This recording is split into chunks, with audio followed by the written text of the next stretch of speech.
Sejam bem-vindos a mais um podcast Fala Comandante de número 99, chegando no 100, estamos pertinhos. Estou sentindo um cheiro de despedida, mas não sei se vai acontecer, talvez no próximo nós iremos mencionar.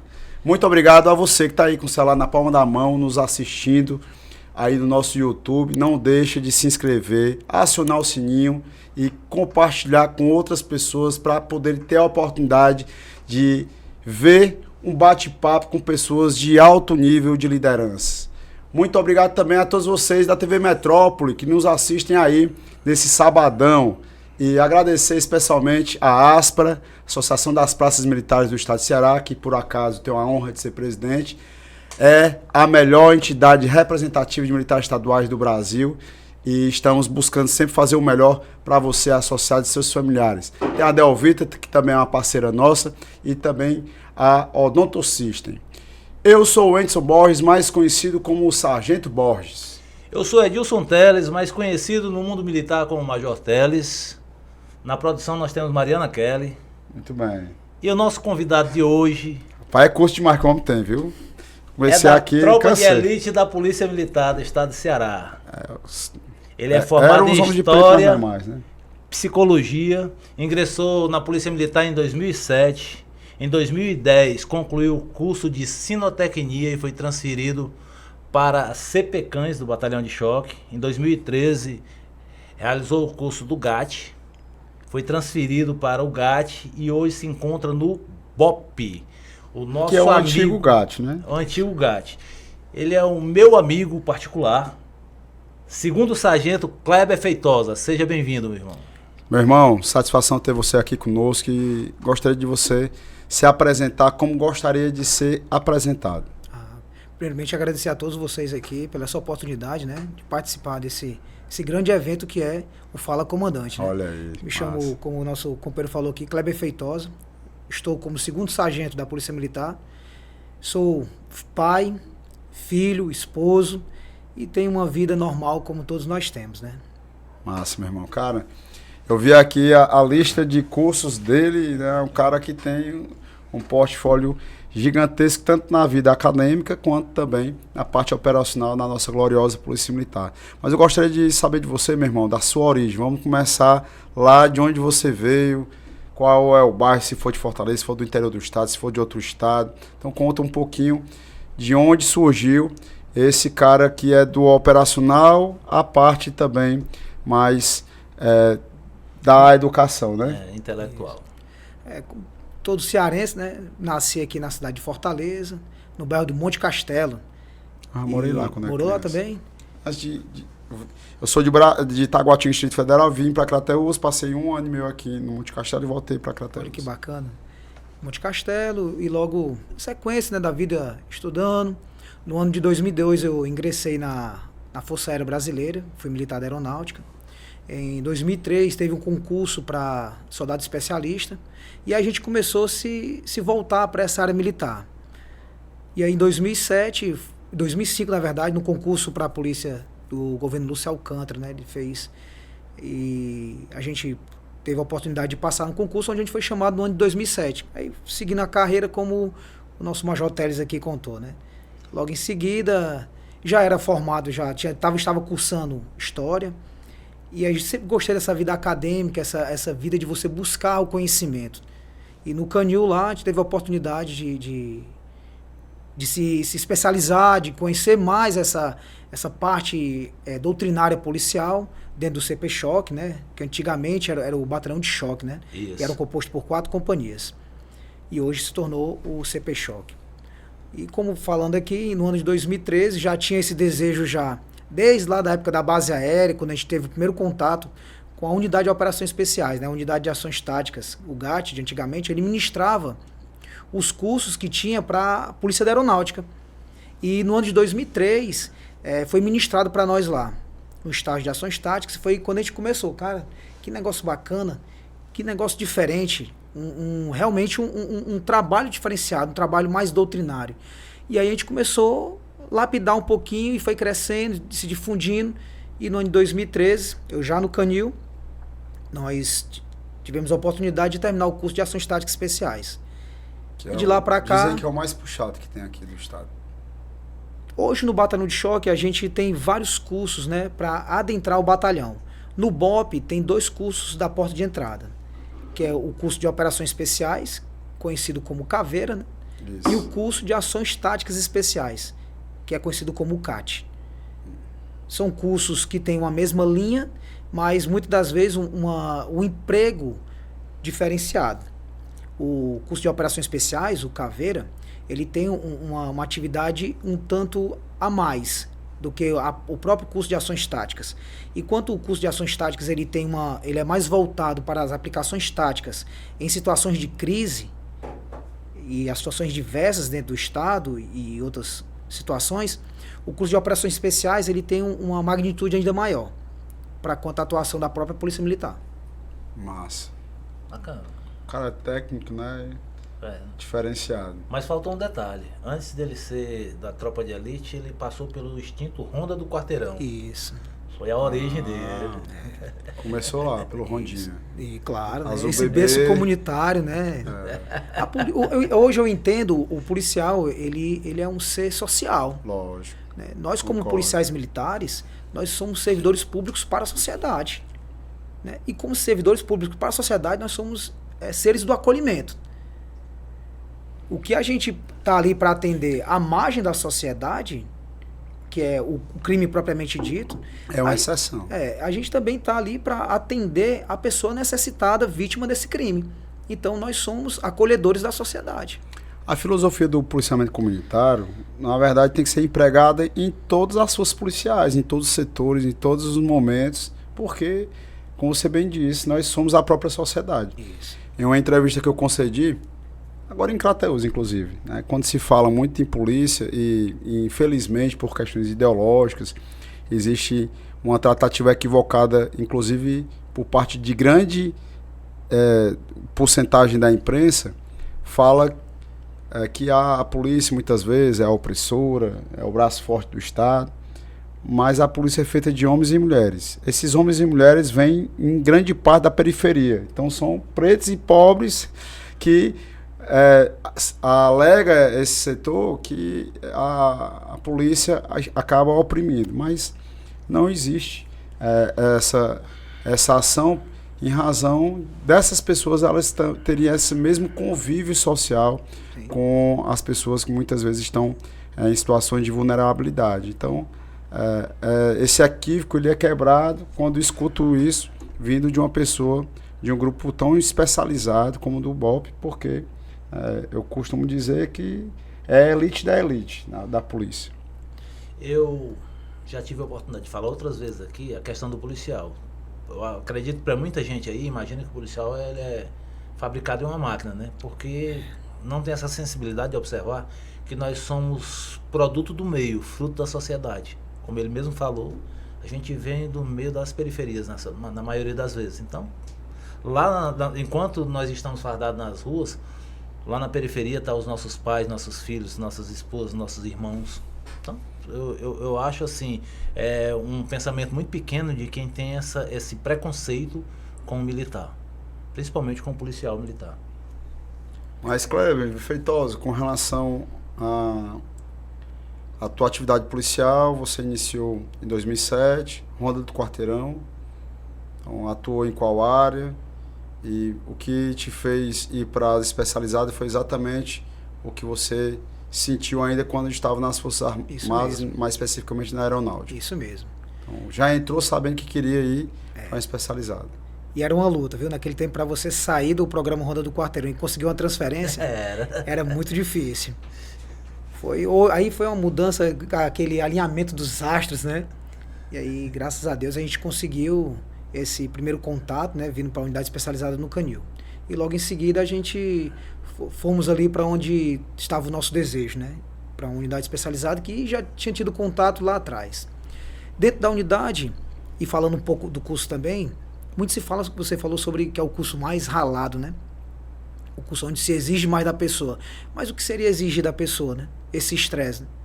O que seria isso daí, né? David Grossman é um psicólogo americano e ele fala sobre essa questão, né? Do estresse do combate. Tem um livro dele, On Combat. onde ele explica essa capacitação através do treinamento. Se eu consigo estimular um estresse físico e psicológico no operador, eu vou ter reações fisiológicas. A sudorese, a elevação do batimento cardíaco, isso vai comprometer muito em quê? Nas minhas ações, nas minhas tomadas de decisão. Muitas das vezes o treinamento mais instigante, o treinamento mais ralado, como a gente costuma falar, ele leva a gente a cometer erros. Não é isso? Só que o erro, ele tem um objetivo. Quando eu cometo o erro e eu produzo o acerto em cima do meu erro, porque o erro ele só continua sendo um erro se eu não procurar ajustá-lo. Então o erro ele pode ser uma oportunidade de aperfeiçoamento. Então esse estresse vivenciado nos treinamentos, eles nos capacita a ter tomar uma decisão mais assertiva mais à frente. Ele te condiciona. Isso, porque você está vivenciando aquela situação de estresse físico, emocional, diante das situações fisiológicas, e você vai errando no treinamento. Aí tem uma velha frase que diz assim, né? Quanto mais suor e lágrimas derramados no treinamento, menos sangue derramado no combate. E essa é a visão realmente desses cursos que comumente a gente chama de cursos ralados, né? O porquê que tem esse estresse, o porquê que acontece isso? É justamente isso, para que possa capacitar o profissional diante da situação. Porque se nós pegarmos aqui um profissional e colocar ele numa linha de tiro e ensinar ele o fundamento básico do tiro, ele vai atirar muito bem. Agora coloca ele em uma situação de estresse. Coloca ele em uma situação onde ele vai ter que pensar rápido, uma decisão de alto risco. E aí esse estresse que ele passa durante o treinamento faz com que ele crie, né, uma percepção melhor das suas decisões, para que ele possa tomar uma decisão mais assertiva. E quer dizer que ele não vai errar? Pode errar, somos seres humanos. Mas é muito mais comum quem não tem um treinamento devido errar do que aquele que se qualificou, ou seja, ele pagou um preço, aquela etapa mais dura para testar o seu físico e o seu psicológico, fez com que ele tivesse no nível de preparo para quando ocorresse, né, um fato real de estresse, ele estivesse muito mais preparado mentalmente do que quem não se qualificou. Sim. Eu já tive a oportunidade de trabalhar com policiais que na hora de um combate, de um confronto, tiro, ele travar simplesmente ali e não tomar decisão. O cara ficar ali e ele não ter reação para ajudar a combater ali. E você tem que puxar ele muitas vezes, tirar ele da linha de tiro. Já passei por situações dessa natureza trabalhando, inclusive não foi nem no período do batalhão de choque, na época do POG, trabalhando na companhia do Corpo de Ceará. E isso é uma situação extremamente comum, porque nesse momento de estresse há uma descarga de adrenalina no corpo. Imagine só, o corpo todo adrenalizado. E aí você não tem a vivência. Se fala muito nesse termo aqui da memória muscular, né? Mas músculo não tem memória. Nós temos uma ação condicionada. Se eu treino um movimento repetitivamente, eu vou ter um condicionamento mais afinado para aquilo dali. Se eu não tenho vivência de estresse, como eu vou responder diante de um estresse que eu nunca vivenciei? Então imagine só, o policial ele vai lá, ele escuta o estampido do disparo que ele deu. O estresse está sendo causado por ele. A descarga de adrenalina é algo motivada por ele. Ele está dando a descarga de adrenalina para ele. Agora imagine só esse momento vindo do outro. Um estresse motivado por outra parte. Como eu vou responder? Se eu não tiver vivenciado algo parecido com aquilo, a minha resposta pode não ser tão assertiva. Daí o porquê que os cursos eles fazem essa exigência mais estressante, tanto no físico quanto no psicológico. É uma necessidade para realmente forjar aquele operador do nível de qualificação para estar preparado para a vida real, né? E é muito importante essa qualificação, esses treinamentos contínuos para todo o policial. Obviamente não precisa ser do mesmo nível dos cursos das especializadas, mas quem realmente está no convívio com constância em ocorrências que vão colocar em risco a sua própria vida e a vida de terceiros, é o policiamento ostensivo geral.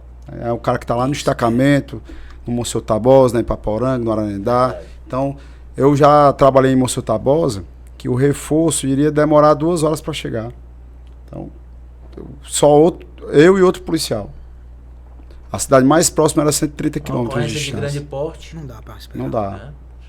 Então, essas pessoas, com o passar do tempo, a gente tem que ser justo, eles adquiriram, né, uma condição melhor por parte da Polícia Militar, seja os equipamentos, os armamentos, os treinamentos contínuos, mas ainda é aquém ao que é necessário. Né? Isso. Foi uma das evoluções que eu percebi dentro da Polícia Militar, a questão de padronizar a abordagem. Isso, porque antigamente todo mundo abordava da sua forma, muitas vezes de forma errada, dando oportunidade, muitas vezes ao infrator, ao bandido, até desarmar um policial ou matar um policial, né? Porque cada um fazia da forma que entendia. Hoje existe uma padronização, existe um porquê da abordagem daquela forma, e eu tenho isso como uma grande evolução. Perfeito. Eu vou mencionar aqui uma pessoa que eu gosto muito, com todo respeito e carinho, o mestre Coronel Nivan, da Paraíba. E ele fala sobre essa questão doutrinária. Ele nos diz que a doutrina ela é um farol para nos guiar e não para nos cegar. Então, quando eu crio um plano doutrinário, ou seja, como o senhor falou aí, uma padronização de abordagem, eu crio um método. E não quer dizer que esse método ele é o mais... é o correto, não. Mas ele tende a ser o mais assertivo. Porque toda doutrina, ela é formada, ela é estudada, onde eu vou minimizar riscos. Não é isso? Onde eu vou minimizar riscos. E ela passa por processo de evolução, a todo instante. Como se combate o crime antigamente, não se combate o crime como hoje. O senhor falando de abordagem aqui. Vou dar um exemplo aqui bem simples. Nós, antigamente, quando ia abordarmos, nós ficávamos na viatura. Saía da viatura e ficava aqui tranquilo, né, abordando. Por quê? O armamento que o criminoso tinha, muitas das vezes era um armamento mais... menos letal, não em nível, né? Mas, digamos, era um revólver, no máximo uma pistola. E hoje, infelizmente, o crime está com um armamento tão igual quanto das forças de segurança. Infelizmente. Em algumas situações, melhor, né? No interior, muitas vezes, aí, o armamento do crime é melhor do que o da viatura do POG. Aí, para isso, precisa o quê? Uma abordagem diferenciada. Não quer dizer que o policial que abordava, o método que ele abordava há 10 anos atrás, fosse totalmente errado. Era o que ele tinha para aquele momento. E hoje, né, as polícias de um modo geral, e a nossa polícia tem se preocupado muito, né, com isso, com essa doutrina de abordagem, né? A academia hoje, para quem é instrutor, sabe disso, que para você ser instrutor de abordagem, de técnicas policiais, você passa primeiro por um nivelamento, ou seja, um treinamento.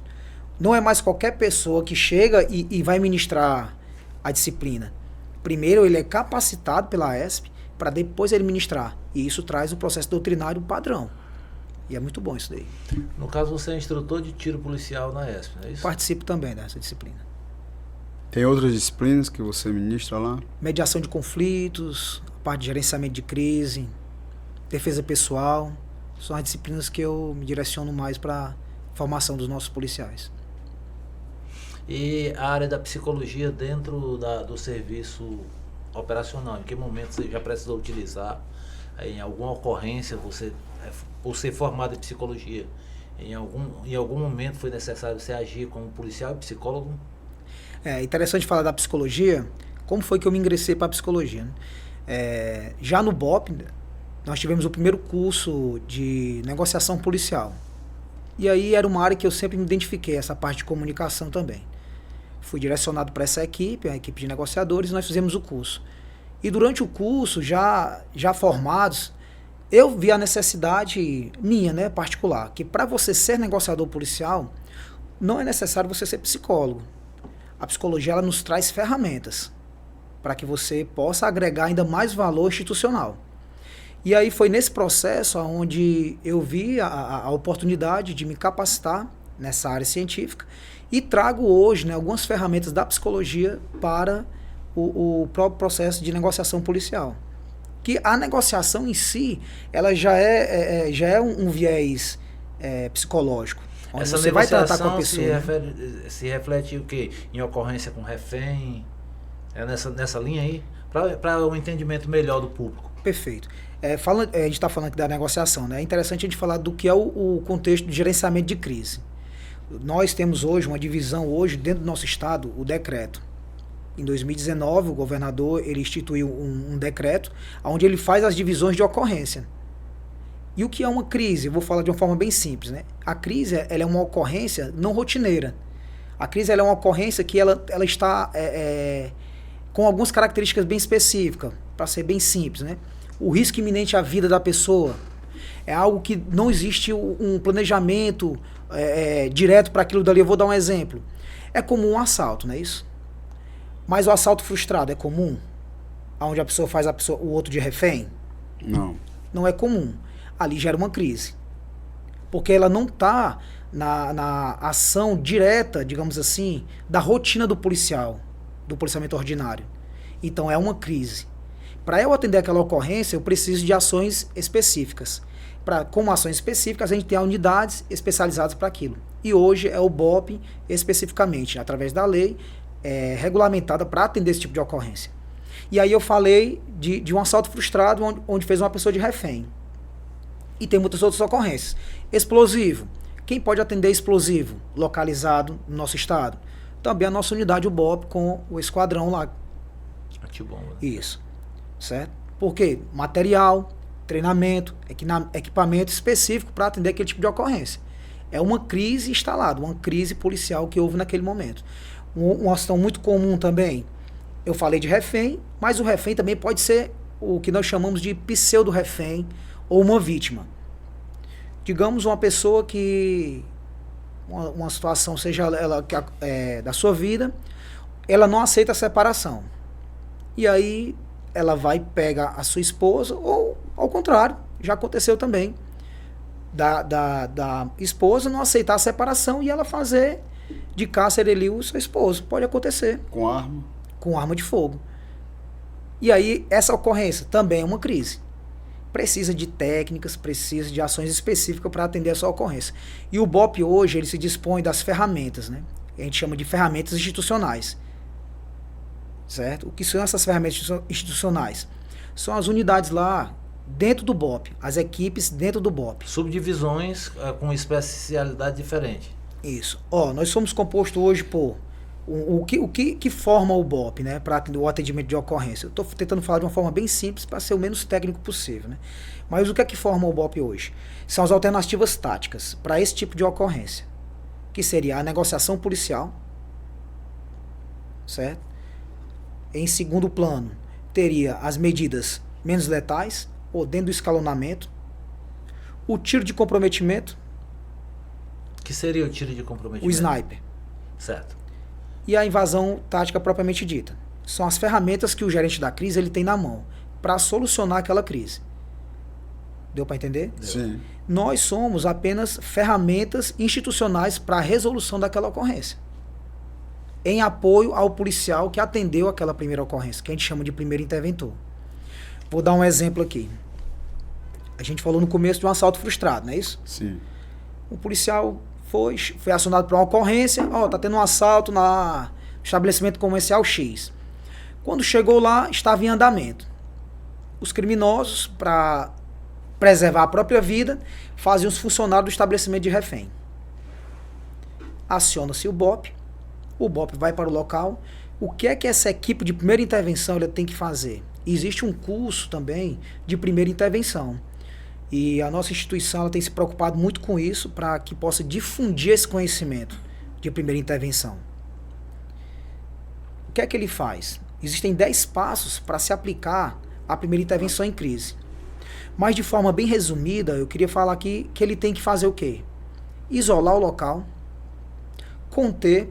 Primeiro, ele identificou a crise, não é isso? Identificou a crise. Se trata de uma crise. Realmente é uma crise policial.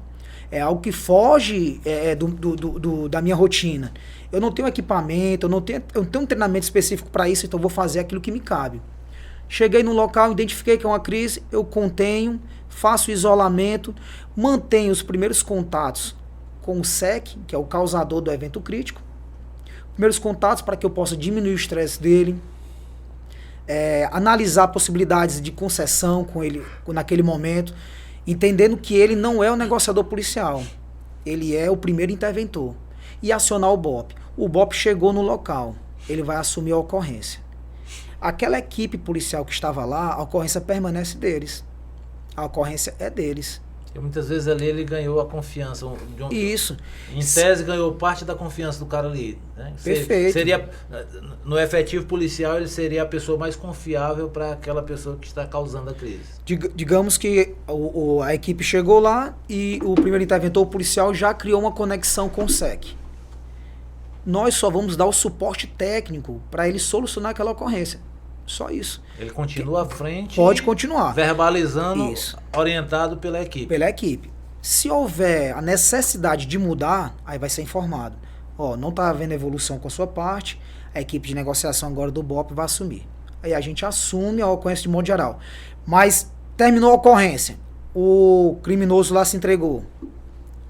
O armamento, tudo que ficou preso lá, é de responsabilidade da equipe. Da primeira equipe. O que é que isso acontecia antigamente, né? O cara pensava assim, cara, é a ocorrência da minha vida esse cara aí, os caras estão lá com um fuzil, eu queria fazer uma apreensão de fuzil, queria fazer a apreensão dessa arma aí, das drogas. É de vocês. A ocorrência, a gente aqui só tá dando para dar um apoio. Imagine só uma viatura que atendeu a ocorrência e chegou outra para dar apoio. Só isso. Não é? O senhor que é mais antigo veio que eu digo, rapaz, eu não vou sair daqui não, vou dar ocorrência para eles, né? Eu tenho uma lembrança agora, você fez eu lembrar de uma ocorrência. O cara, 2 indivíduos em uma bicicleta na época, lá em 92 para 93, eu soldado ainda, né? Um dia desse. Dois indivíduos fizeram assalto numa loja da Pena e na Pague Menos ao mesmo tempo, a mesma dupla, né? E a minha viatura, no dia, a gente trabalhava uma viatura, não era nem caracterizada de polícia, né? Era uma viatura da Emater, que era doada para PM, né? E tava eu e um cabo antigão. Aí a gente saiu pegando informação dentro do bairro ali, no Carlito Pamplona, chegamos na casa dos caras, aí pedimos o apoio. Os caras estavam dentro de uma casa lá e o pessoal indicando, não, entraram ali e tal. Chegamos no local. A gente pediu o apoio pra gente entrar junto. Aí chegou o GAT na época. Pá, invadiu. Pegaram os caras. As confecções, o dinheiro, tudo, né? Aí na ocorrência a gente conseguiu pegar, a gente querendo Ibope, né? Aí, antigamente, a ocorrência, antes de ir pra delegacia, ela ia pro CPC, aí chamava a imprensa, dava entrevista e depois que ia pra delegacia. Era regra na época, ia para o CPC, a ocorrência de grande porte, era assim. E era uma ocorrência que tinha, né? Aí a equipe do GAT foi lá, deram entrevista e tal, e quando terminou, me chamaram, não vou citar nome aqui, né? É só a história. Não vou falar por completo por questão ética, né? Aí deu entrevista e tudo, eu quis entrar, colocaram o pé na porta lá no CPC, para eu não participar, eu não apareci em nada nas imagens. Terminou, disse, tá aqui, Teles, a ocorrência, vai lá e faça o flagrante. Não foi eu que prendi, não. Tá inchando, Teles? Eu digo, não, senhor, não tô inchando, não. É porque o senhor falou agora, hein, pra imprensa ali, que foi o senhor que prendeu. O senhor que prendeu, a ocorrência é sua. Aí o coronel, vou falar só o comandante do CPC na época, o coronel Durval, disse, não, é verdade. Foi você que efetuou a prisão, a ocorrência é tua. Pode ir embora, Teles. O senhor é muito inchado, Major. Ô, meu Deus. Aí, na situação de hoje, não havendo intervenção letal do BOP, a ocorrência permanece com o primeiro interventor. Houve o processo de rendição através da negociação, nós seremos apenas testemunha da ocorrência. Porque o procedimento todo vai ser por parte da equipe que chegou no local. Azar quem chegou primeiro. Ou sorte, né? Só dependendo da ocorrência, às vezes, né? Nós nos entendemos hoje, com isso como eu falei, como uma ferramenta de apoio. Imagine só, você tem uma chave aqui para tirar uma roda do seu carro. Só que, às vezes fica muito duro, não é isso? Aí você não coloca a mão de força para poder destravar aquela porca. Pronto, nós somos essa ferramenta que vai ajudar a resolver a ocorrência. Você falou aí em uma equipe antibomba, não é isso? É isso? Não. EDB agora que chama. EDB, né? Quais são os equipamentos modernos que hoje tem para, no caso de você se deparar no aeroporto, no local público, com suspeita de algum objeto que possa ser uma bomba, alguma coisa, para desarmar? O que vocês têm de equipamento moderno hoje lá? Além da capacitação humana, sim. A nossa unidade terminou também agora há pouco o segundo curso de técnico explosivista. Além da própria capacitação humana, a gente tem algumas tecnologias, né? A gente se dispõe lá de braço robótico, de um robô para poder fazer também essa locomoção, caso seja necessário. E hoje também está no escudo específico para poder fazer essa remoção, a destruição. Tem um traje antifragmentação também. Inclusive, se eu não me engano, a polícia está passando por um processo licitatório também para renovar, né, os equipamentos. Ou seja, nossa polícia tem investido muito nessa parte aí. Bem bacana. Muito bacana. E qual foi a ocorrência que lhe marcou no decorrer desse tempo de polícia militar? Que me marcou... Não é necessariamente a que foi a mais violenta, mas foi aquela que vem logo na sua memória. Bacana, é bem bacana essa pergunta aí. Eu vou fazer menção aqui à minha própria atuação como negociador e psicólogo. Massa. É interessante. Teve uma ocorrência na Mozar Lucena, lá no Quitino Cunha. Não sei se os caras se lembram dessa ocorrência, ela teve uma grande repercussão.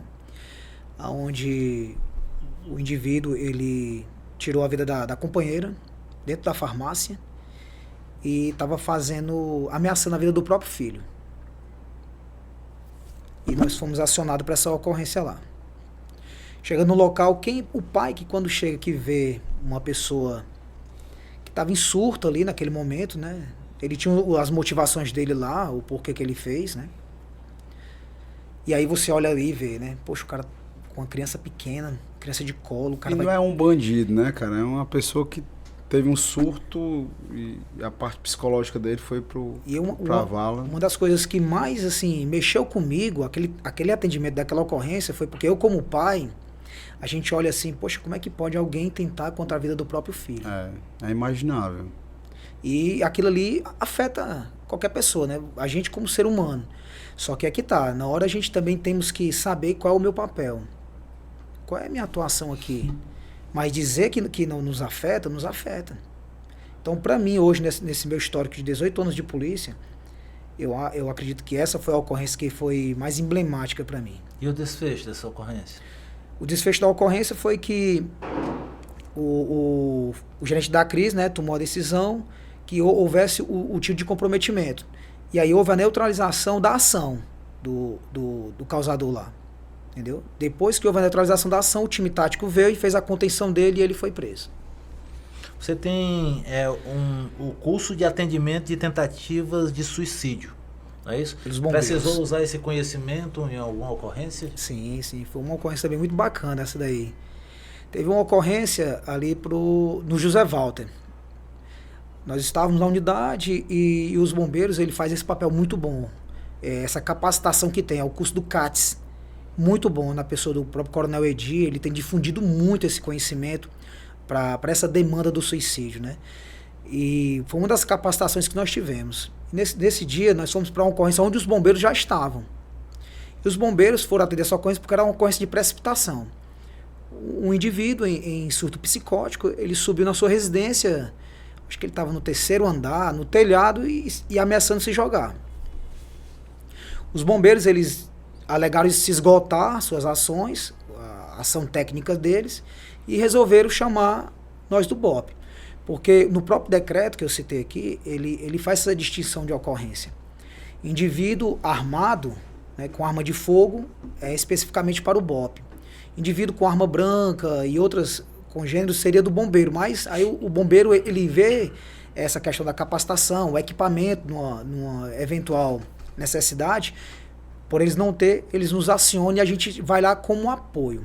Foi o que nós fomos fazer nessa ocorrência. Nós fomos dar um apoio aos bombeiros para uma ocorrência de tentante a suicídio numa área de precipitação, dentro de cima da casa.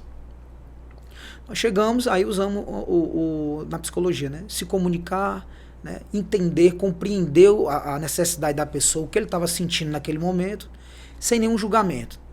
E uma das coisas que eu falei para ele foi simplesmente assim, para preservar o nome dele, né? Cidadão, nós estamos preocupados onde você está, cara. Você sabe onde você está. Mas na vocalização você usou o nome dele. Sim, o nome dele. Vamos citar que seja João. João, a gente se apresentou de forma técnica, né? Faço parte da equipe de negociação da Polícia Militar, do BOP, e nós viemos aqui para entender o que é que está acontecendo com você.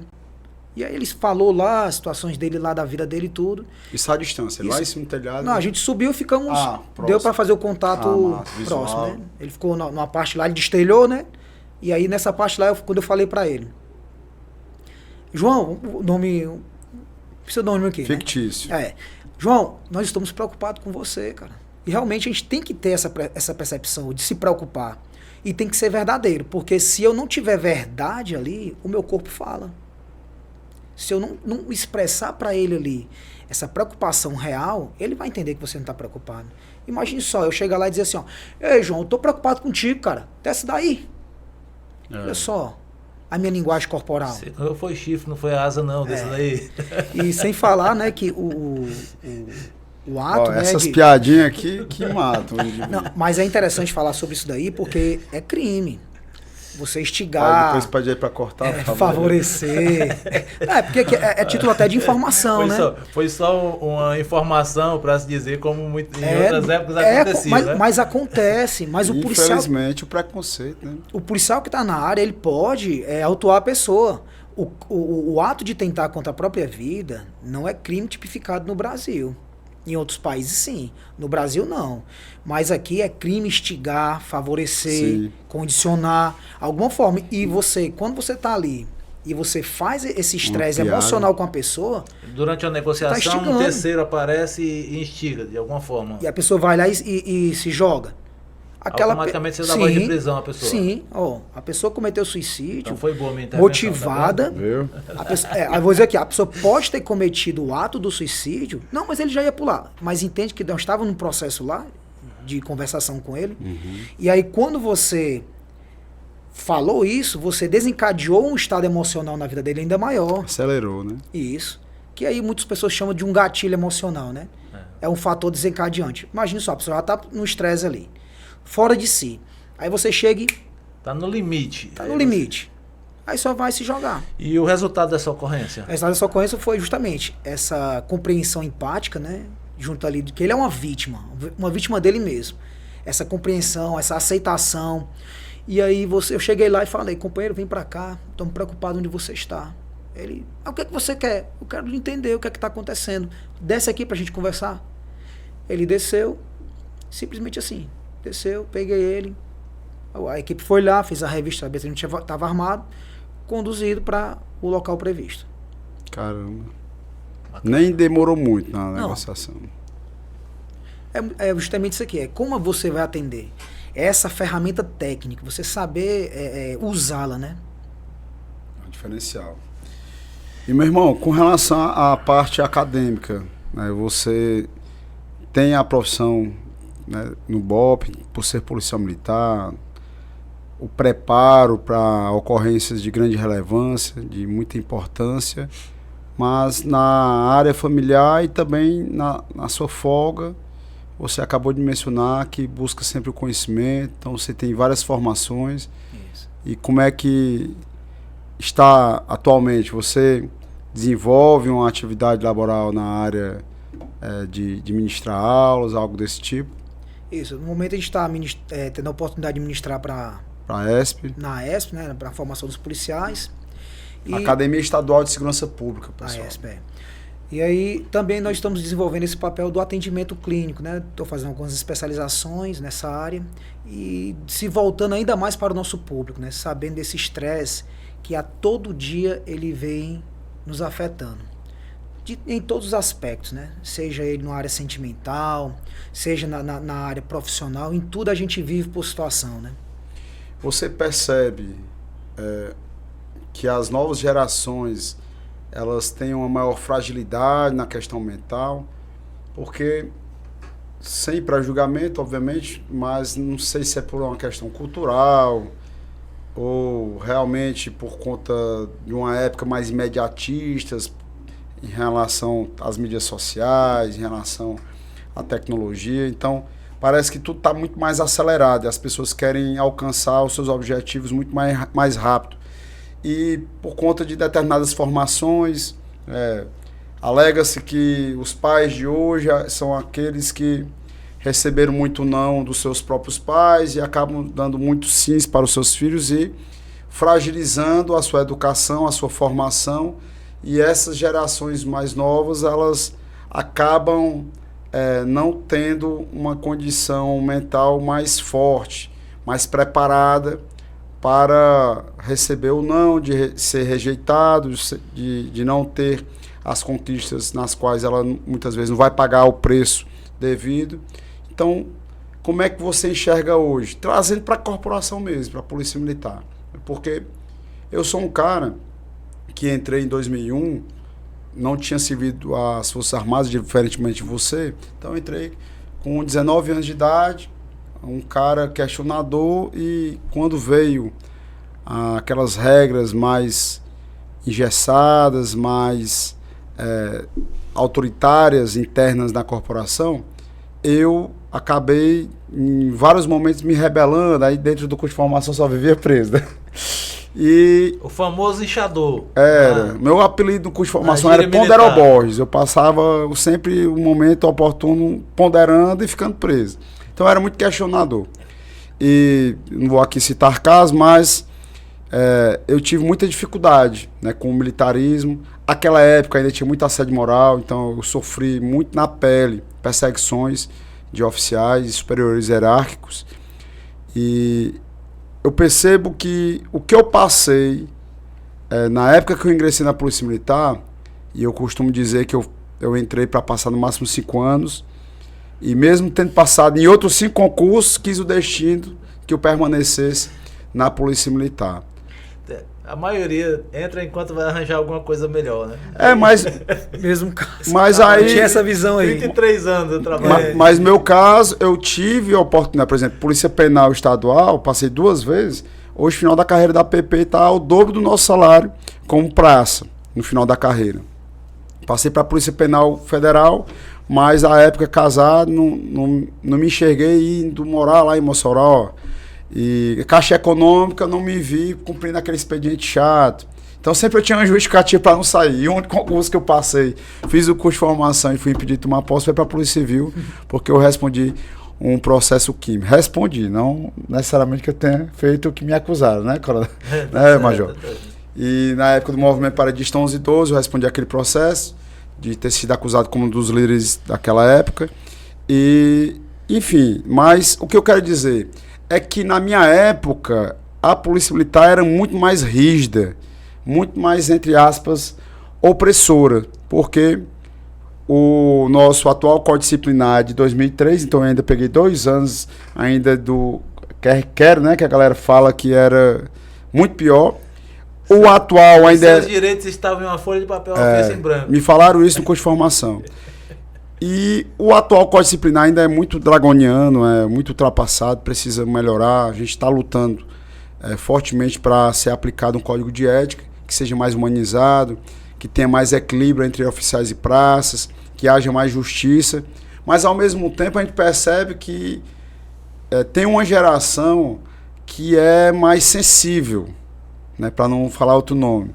E aí, nessa sensibilidade, as regras da instituição, que tem quase 200 anos e, obviamente, existe toda uma mutação na sua evolução, então não é a mesma coisa de 20 anos atrás, de 50 anos atrás, mas, ao mesmo tempo, tem que se manter determinados padrões básicos de hierarquia e disciplina, e não é só na Polícia Militar. São os pilares da instituição, né? Mas em corporação de iniciativa privada tem. Né? Se você for para instituições públicas, seja empresa pública, seja autarquia, tem hierarquia e disciplina, né? Para o senhor ter ideia... É a forma que se aplica. A época, eu estudando para o concurso da Polícia Civil, o estatuto de lá é muito pior do que o nosso. É porque talvez eles não apliquem.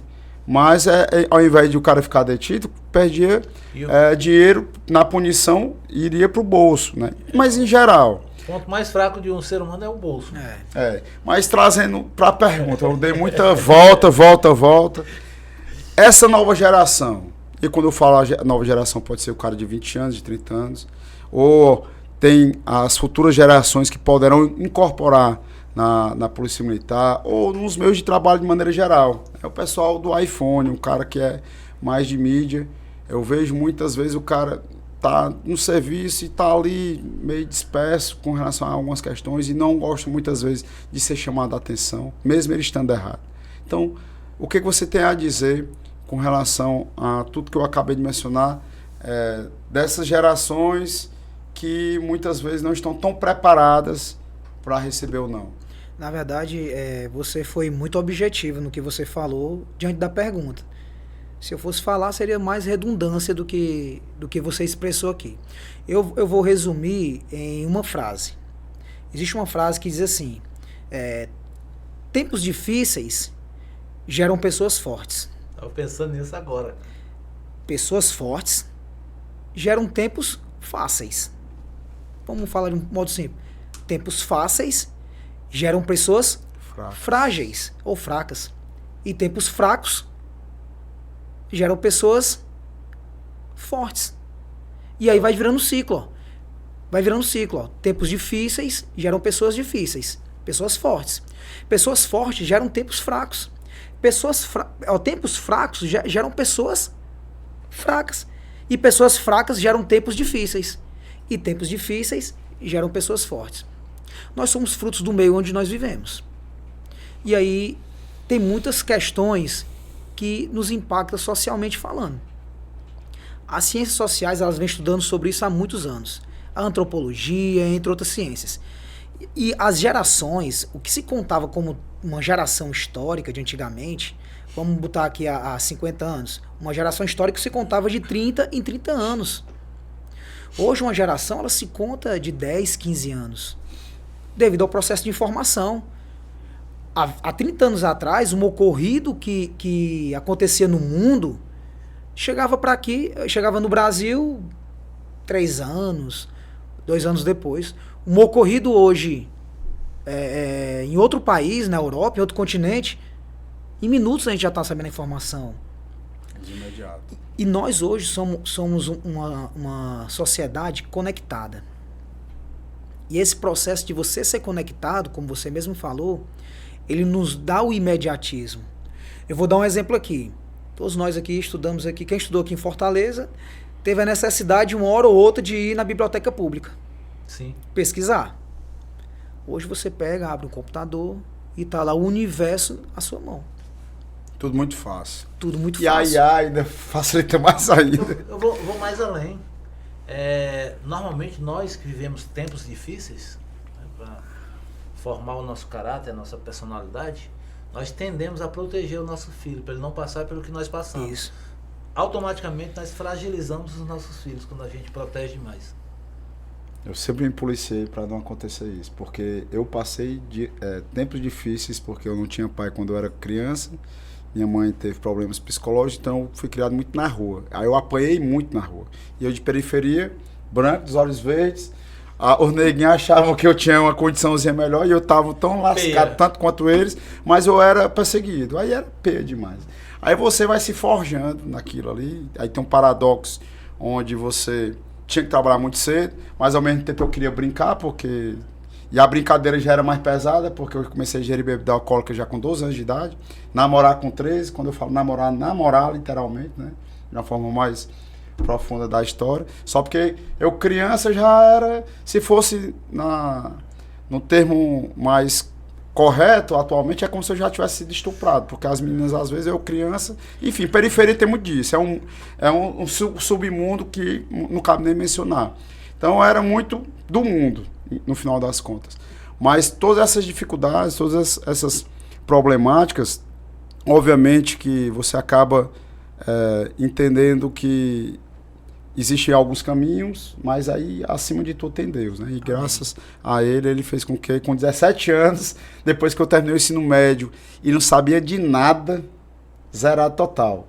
Major, não sabia a equação de primeiro grau, não sabia escrever que preste, nada. Eu comecei a estudar só eu e Deus. História, geografia, física, biologia, Com 17 anos, comecei a fazer os concursos para sargento da aeronáutica, sargento do exército, e aí, com 18 para 19, passei na PM. Aí eu nunca mais parei de estudar e, graças a Deus, eu gosto muito de buscar conhecimento também. Mas, enquanto isso, outros tantos da minha época foram presos, foram mortos, ou então são servidores seletistas ou pessoas que passam situações muito difíceis. Mas eu não cometi esse erro. Meus filhos eram na coxa. Mas talvez não tanto, obviamente, como eu sofri. Mas eu nunca fui de dar muito fácil. Porque às vezes, a criança, não, pá, um brinquedo, criança sabe nem o que é caro é barato. Eu dava uma roupa da mais barata, o meu celular, o bom era o meu, se fosse para dar um celular, o meu usado, depois quando comprasse um novo, eu sempre pensei dessa forma. Porque quem trabalha sou eu. Eu chegava no quarto do meu filho, cadê, não sei o que, e esse guarda-roupa? De quem é? É do senhor. Quem comprou foi eu, como é que ele vai dizer que tem guarda-roupa? Ele não tem nada, né? Mas isso é interessante, porque vai forjando a pessoa, né? Hoje ele é policial militar, viu? Meu filho tem 21 anos. Passou agora no último concurso? Passou no último concurso. Mas parabéns, se a gente for conhecer a história de cada um aqui, todo mundo passou. Ninguém sabia nem o que era bullying, mas todos nós passamos. Nós passamos. Eu, no meio da minha galerinha, eu era o mais magrinho que tinha, fininho. Então, todo mundo quando queria fazer uma graça de bater, de mostrar que era bichão, machão, e batia. Assim, acho que é por isso que eu me tornei o policial linha dura que eu fui, quando eu aprendi a lutar e tudo. Quem me conhece, como eu trabalhei. É muito complicado. Ninguém. É muito complicado falar dessa questão do indivíduo, porque é o indivíduo mesmo. Cada um tem um jeito de ser. Então, cada um tem um jeito de ressignificar, cada um tem um jeito de processo de resiliência, e aí vem no processo do meio onde ele vive. O que você favorece para ele. E não é só o ambiente familiar, não. É o ambiente social onde ele está, os amigos que ele tem, a escola onde ele convive, tudo isso aqui. Eu lembrei aqui, você falou, pro meu filho eu dou isso, meu filho, eu lembrei que, por exemplo, eu tenho 3 filhos. Lá em casa nós éramos 4, e era uma bicicleta para os 4. A minha irmã mais velha ganhou uma CCzinha na época, rosinha. Que era de todo mundo. Que era de todo mundo. Deu bobeira. Deu bobeira, pulava e saía pedalando. Não tinha mistério. Aí era confusão. Aí tinha que dividir os horários para quem ia andar. Aí lá em casa hoje, todos os 3 filhos, cada um tem uma bicicleta. Sua bicicleta. Entende? Ou seja, o processo de ressignificação deles é diferente. E também isso não quer dizer que você sofreu e você vai fazer com que os seus filhos sofram. Né? É um equilíbrio. Assim, eu vou falar pela minha experiência e no que eu acredito. Você nem pode dar muito, mas você tem que, obviamente, fazer com que ele possa crescer. E aí você vai dar a devida educação, a orientação, o norte, mas não tudo que o filho quer, porque eu sempre pensei dessa forma. Eu tenho uma filha. Meu filho está na Polícia Militar e minha filha estuda no colégio da Polícia Militar. Ela tem 9 anos, o outro tem 21 anos. E eu fico muito orgulhoso porque ele segue muito a linha na qual eu sempre acreditei e orientei a eles. Bom, eu vou falar aqui algo aqui também, que ele não é em ter algo. Eu acredito que é a valorização de ter. Porque o que é que lhe dá valor a alguma coisa? E não é o valor pecuniário em si. É o sentimento agregado àquilo. E aí uma roupa pode lhe trazer um valor, uma bicicleta pode lhe trazer um valor, um videogame, algo material. É o que lhe dá valor. Qual é o valor que tem para você? Hoje é muito comum, né? A gente chega, dá para os filhos os presentes e tudo e tal, porque é mais fácil. Nosso tempo era bem mais difícil, né? Era mais difícil você ter as coisas. Então hoje vai ser mais fácil, mas você mostrar para a criança, para o seu filho ali, o valor que aquilo tem, o quanto ele custou para nós pais, né? Também a gente pode falar para os nossos filhos, para eu comprar esse produto para você estar usando essa roupa, o papai teve que trabalhar, esse custou tanto, assim, também trazer essa sensação para ele, esse sentimento, para ele poder entender. Existe um valor agregado nisso. Você para num semáforo, aí tem as crianças pedindo, tá vendo ali? Por que tá acontecendo ali? Por conta disso. Infelizmente os pais dele, você tá num carro com ar-condicionado. Então você traz um pouco do paralelo, né, da realidade social. E quando a pessoa vai reclamar, pai, eu odeio reclamação. Meu filho, minha filha, seja quem for, principalmente reclamar de algo que é razoável. Você reclamar de uma comida, né, quando eu me lembro que sequer a gente tinha um doce para depois do almoço, a carne era 1 ou 2 vezes por semana. Eu acredito que comida, né? Falando de comida, eu lembrei agora do nosso curso de formação, né? Que o meu em 2007 foi o último curso onde tinha rancho da polícia, rancho, né? É só frango, pai, é só frango. A gente lembra como então, era aquilo ali, né? Então você é raiz, eu posso dizer que é só frango, meu amigo, era pescoço. PPA. Rapaz, pescoço e asa. Não, depois em baixa frequência eu conto pra vocês uma experiência que eu tive nessa daí. Aí pesado. Na época, curso de formação foi também. Foi fácil, não. Mas é isso daí. Mas é a instituição que ela já tem as suas filosofias, né, e os seus padrões, as suas doutrinas. E eu costumo dizer que eu tenho um propósito de fazer a mudança de dentro para fora da corporação, mas no que diz respeito ao aspecto positivo, né? Por exemplo, eu enxergo que tem que ter uma formação com qualidade. E às vezes a formação de qualidade não tem condições de ser EAD. Eu serei com certeza criticado, porque eu vou ser contra o fácil. Mas paralelo a isso, é necessário que também, para que você tenha uma formação, por exemplo, depois para você adquirir uma promoção, você também tem que ter uma recompensa financeira condizente com o pagamento da etapa que você está tendo. Por exemplo, eu fiz o CHST, curso de habilitação a subtenente. Foi EAD. Eu não vou nem entrar no mérito. Né? Não vou entrar no mérito. Mas, como o primeiro sargento tem uma diferença salarial ridícula para o subtenente, então é como se você não tem uma boa formação, como também você acaba não tendo uma boa remuneração. Agora você vai ter uma boa formação e você vai melhorar a sua remuneração em razão da qualificação que você adquiriu no presencial. E assim, do início da carreira até o final. Então, essas etapas, elas não podem ser encurtadas para perder a qualidade, mas também quando você é promovido e não tem recompensa salarial. Então, a lei de promoções de 2015, é uma crítica que eu faço em todo canto, a todo momento, até chegar ao governador, é simplesmente você ser promovido. Depois de 7 a 9 anos de soldado para cabo, depois para terceiro sargento e assim sucessivamente, e você praticamente tem uma estagnação salarial depois de 15, 16 anos, qual o sentido que faz? Então, às vezes você é promovido com uma etapa que não foi tão bem paga, porque o seu salário também não vai ser muito bem pago, né? Agora, o profissionalismo exige essa qualificação. Sim. Então, para ser profissional, você tem que ser qualificado, mas ao mesmo tempo você tem que ser bem remunerado. É algo óbvio que eu estou falando? Sim, mas o óbvio tem que ser muitas vezes de ser dito, porque não há um profissionalismo se você não tiver esses dois pilares realmente sendo sustentados. E é o que está um pouco capenga ainda aqui no estado de Ceará, por mais que eu admita que tenha tido uma ampliação gigantesca nas formações continuadas, né?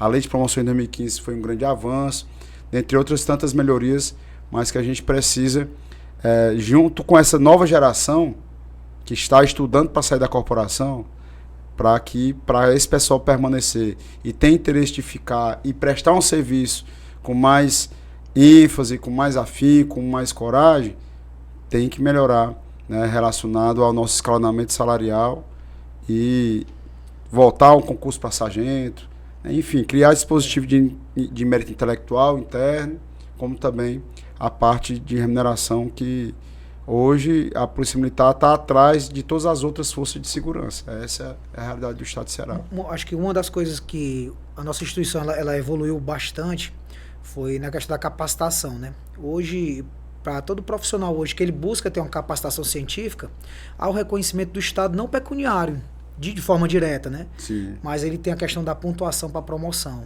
Que tem que ser melhorado também.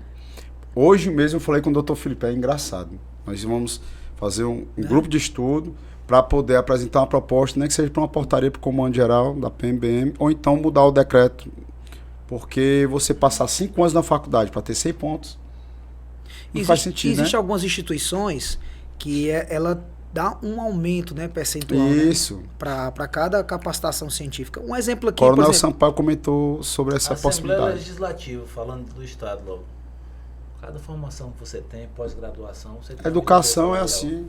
A educação é isso. Assim. Mas na nossa corporação, ela desmotiva você a estudar.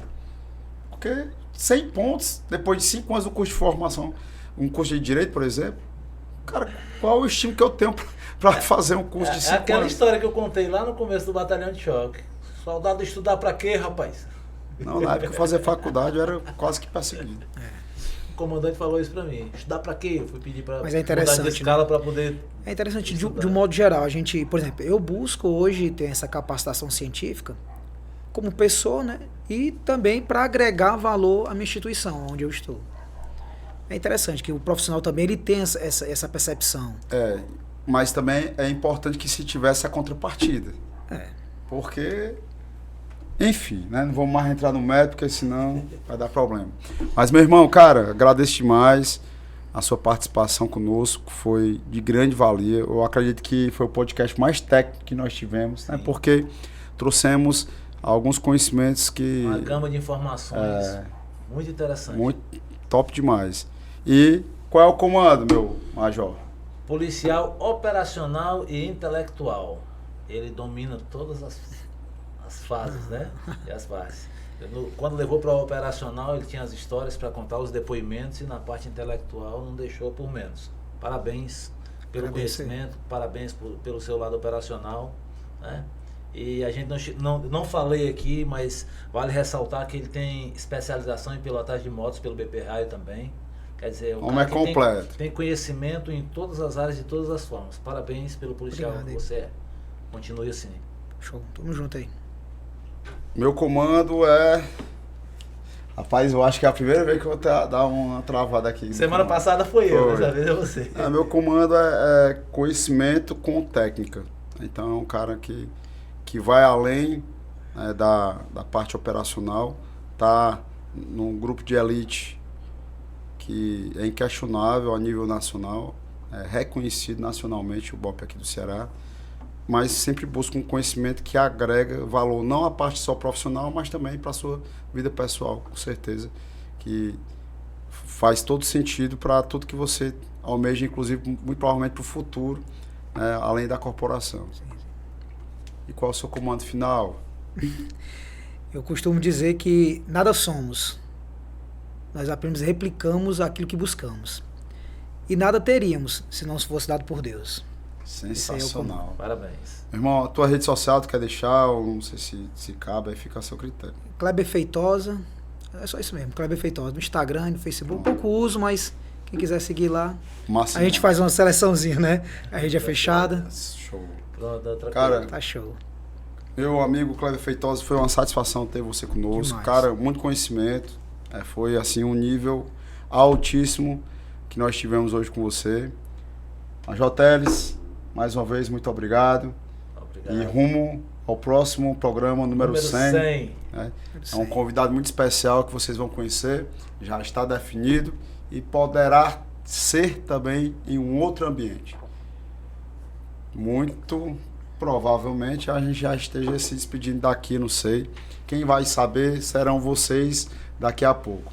Muito obrigado a todos vocês que estão aí na TV Metrópole nos assistindo nesse sabadão. Gratidão também a você que está aí no YouTube nos assistindo. Não se esquece de se inscrever e acionar o sininho para você ser notificado. E até o próximo podcast Fala Comandante número 100. Um abraço, minha continência e meu respeito. Comandante.